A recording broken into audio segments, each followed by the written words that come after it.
матур конкурстарда жеңіп жылдап шығалар. Біздің енді Илшаттың әтесі де шыққаш көрдіңіз. Bir қарасаң шәһәрде өскен малай ол. Әлі әтесіне көріп үйреніп кеткендір. Әлі енді қуанға кірген, бошта болған, көңілде болған ешіріп қала алмағандыр. Алтын барс конкурсында қабатланмас тауыш номинациясында жеңуші болып шықты ол 3-ші ел. Һәм шушының білән біз ғұрырланабыз.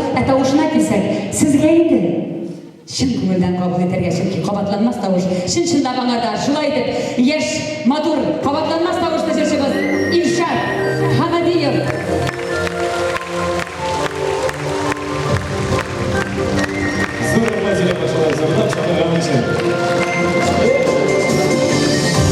Лилия Тарнавова ездили комментарий сіздеріне Силен Эсрим.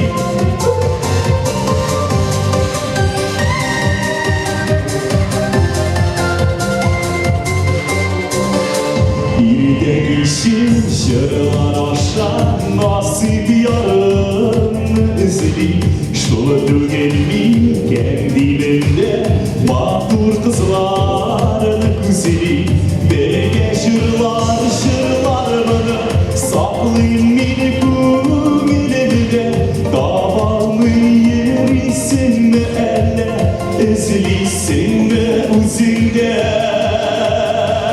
Her kişi parla duadi minim parla faydara Kurbi ağırmın dip burada uzun bile izlekaz Minim parla faydara uzun bile izlekaz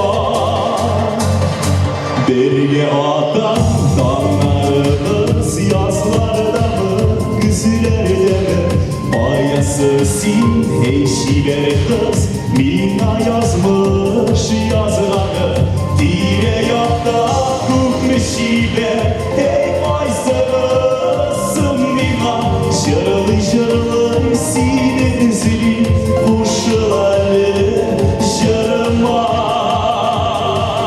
Her kişi parla duadi minim parın faydara Kurbi bağırmın dip burada uzun mine izlep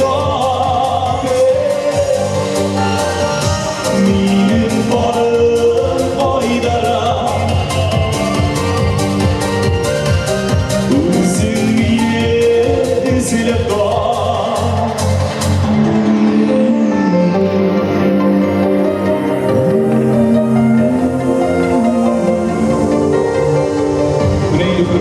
Нышызылға концертті барсыз келген болсаңыз, барсыз байтып кете білмеңіз.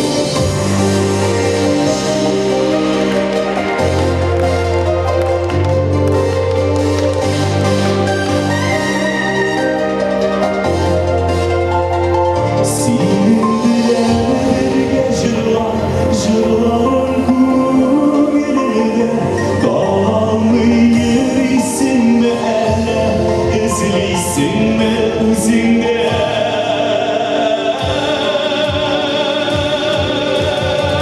Her kişi parla duadi minim parın faydara Kurbi bağırmın dip burada uzun bile izlep doğaz Minim parın faydara uzun bile izlep doğaz